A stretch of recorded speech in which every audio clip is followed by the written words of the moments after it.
धाराशिव जिल्ह्यात 55 जिल्हा परिषदासाठी आज निवडणूक प्रक्रिया पार पडली आहे। एकूण 237 उमेदवार या निवडणुकीच्या रिंगणात आहेत। बहुतांश ठिकाणी महायुती व महाविकास आघाडीमध्येच लढत होत आहे। याला फक्त अपवाद भूम परंडावाशी हा मतदारसंघ आहे, जिथे सर्व पक्ष आपली ताकद आजमावत आहेत। आपल्या सोबत खासदार ओमराजे निंबाळकर आहेत, त्यांनी स्वतः मतदान पूर्ण केले। आता आज लोकशाहीचा उत्सव पार पडतोय। निश्चितपणे ग्रामीण भागासाठी जिल्हा परिषद पंचायत समित्या ह्या ग्रामीण भागाचा विकास करणारी मिनी मंत्रालय आहेत असं म्हटलं तर काही वावग नाही। आणि ह्या निवडणुका मागच्या 8 वर्षापासून प्रलंबित होत्या आणि त्या होत आहेत। ग्रामीण भागातलं नेतृत्व जे सर्वसामान्य कुटुंबातनं येतं, शेतकऱ्याच्या कुटुंबातनं येतं, शेतमजुराच्या कुटुंबातनं येतं, अशी नेतृत्व मला वाटतं पुढे येण्यासाठी ह्या निवडणुका अतिशय महत्वाच्या आहेत। आणि म्हणूनच आपण बघितलं असेल ह्या जिल्हा परिषदच्या निवडणुकीला सुरुवात करण्यापूर्वीच आम्ही महाविकास आघाडीने म्हणजे आम्ही स्वतः स्पष्ट केलं होतं की आमची जिल्हा परिषदच्या अध्यक्षाची जी महिला होईल ती सर्वसाधारण कुटुंबातली असेल, सर्वसामान्य भगिनी असेल, सर्वसामान्य महिला असेल, की कुणाच्याही पदाधिकाऱ्याची लोकप्रतिनिधीची बायको, बहीण, आई असं काही नसणार आहे। आणि ह्याच भूमिकेतनं ह्या निवडणुका लढवल्या गेल्या पाहिजे। माझा 8 तास का आहे, आपण विलासराव देशमुख साहेबांचं उदाहरण देता येईल आपल्याला। अनेक महाराष्ट्राच्या दिग्गज नेते मंडळीची नावं घेता येतील, ज्यांचा सुरुवात किंवा ज्यांचं नेतृत्व हे जिल्हा परिषद आणि पंचायत समितीतनं पुढे आलंय। म्हणून ह्या निवडणुकीला अनन्यसाधारण असं महत्व आहे। आणि सगळ्यात महत्वाचं ग्रामीण भागातले जे विषय आहेत, जसं की शिक्षणाचा विषय आहे, जिल्हा परिषदची शाळेची अवस्था अतिशय वाईट आहे। 500 वर्ग खोल्याची आवश्यकता आहे। विद्यार्थ्यांना शिक्षण घेण्यासाठी ज्या वर्ग खोल्या गरजेच्या आहेत त्या मिळत नाहीत, तर त्या 500 वर्ग खोल्या आम्ही प्राधान्यानं पूर्ण करू असं आम्ही आमच्या वचननाम्यात दिलेलं आहे। त्याचबरोबर सेमी इंग्रजी जिल्हा परिषदच्या शाळेत पूर्वी चालत होतं, ते सेमी इंग्रजी बंद झालंय, ते चालू करणं गरजेचं आहे पूर्वरत। आणि सगळ्यात महत्वाचं आपण जर बघितलं असेल तर गोपीनाथराव मुंडे अपघात विमा योजना ही फक्त शेतकऱ्यासाठी आहे, पण शेतमजुरासाठी अशी कुठली योजना नाही। तर जिल्हा परिषदच्या माध्यमातून भाई उद्धवराव दादांच्या नावानं शेतमजूर अपघात विमा योजना त्या ठिकाणी आणण्यासाठी आम्ही त्या ठिकाणी आमच्या वचननाम्यात आम्ही वचन दिलंय।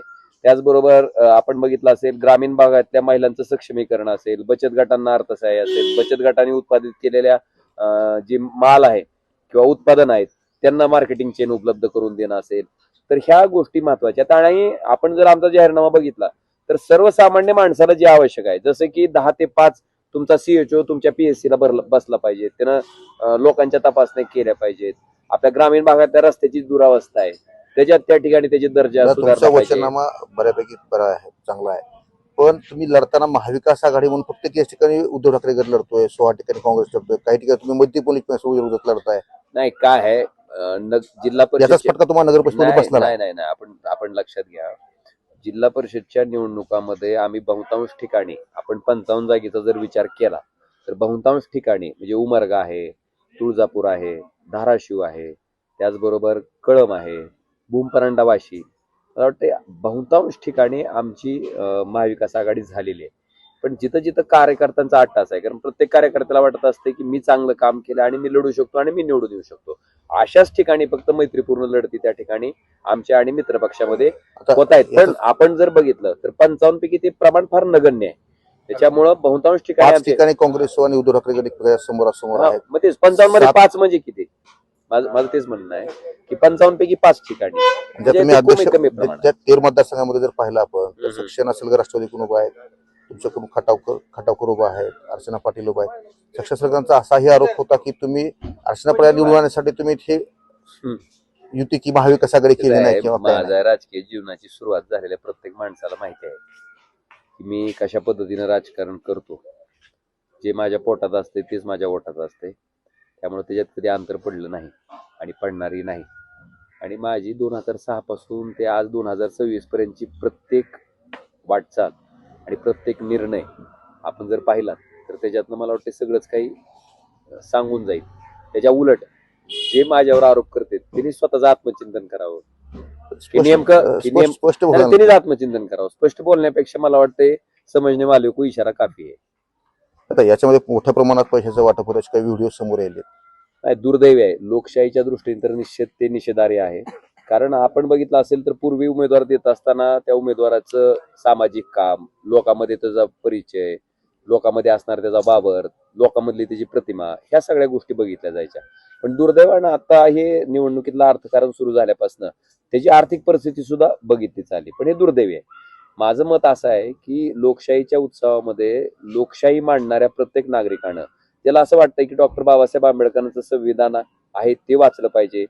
देशाची लोकशाही, जे स्वातंत्र्य मिळालेलं आहे देशाला, ते अनेक त्या ठिकाणी लोकांनी आपल्या जीवाचं बलिदान केल्याच्या नंतर हे स्वातंत्र्य महाकष्टानं त्या ठिकाणी मिळालेलं आहे.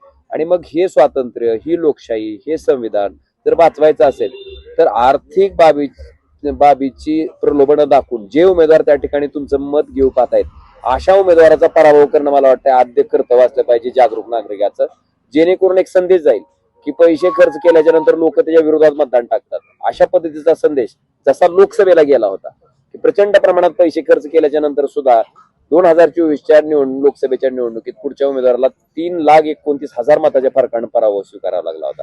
मला वाटतं अशा पद्धतीनं प्रत्येक निवडणुकीत जेव्हा नागरिक निर्णय घेतील आणि ते दिसेल त्यावेळेस पैशाचं प्रलोभन दाखवून मतं घ्यायचं प्रमाण आपोआपच कमी होईल.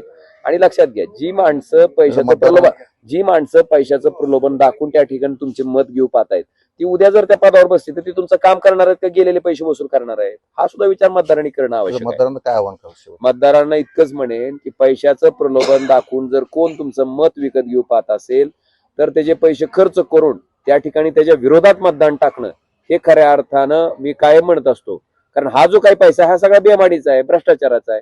भ्रष्टाचाराच्या मार्गानं, बेमानीच्या मार्गानं जर कुठला जमवलेला पैसा असेल तर त्याच्या विरोधात मतदान टाकणं ही सगळ्यात मोठी लोकशाही प्रक्रिया वाचवण्यातली लढाई असणार आहे. आणि बेमानीच्या पैशाच्या विरोधात मतदान टाकणं ही सगळ्यात मोठी इमानदारी. लोकांनी जास्तीत मतदान करून लोकशाही वाचवावी असं आवाहन ओमराजे निंबाळकर यांनी केलं आहे. गणेश जाधव, मुंबई तक, धाराशिव.